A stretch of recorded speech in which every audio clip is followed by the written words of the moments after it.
Mabusang running, jumping, workout, kag iban pa nga size of fitness activities ang gin-enjoy sa mga nagbasakop sa Planta Main Circuit Race 2024. Iginhiwa sa Plantanan Park sa Ross City sang tinalikdan niya Miyerkules, Mayo 1. Bata, tigulang, nag-try sa naglain-lain na obstacle courses nga makabuligid ang good ma-achieve ang healthy kag physically fit nga lawas. Nangin makalawat-awat naman ang kompetisyon kung sa diin ginatagan sa oras ang mga partisipante nga libuton ang 8 ka beses. Ang park kung sa diin may aras sa equipment kag challenges sa kada estasyon.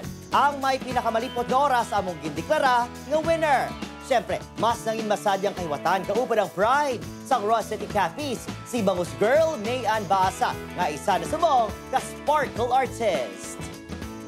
Malibot sila, 8 kalibot, but for every loop, magamit sila na isang equipment, liwat-liwat, hasta sa maubos natin ang 8 ka equipments. And then ang last is ang warp wall, which is ma-climb nila sa babaw.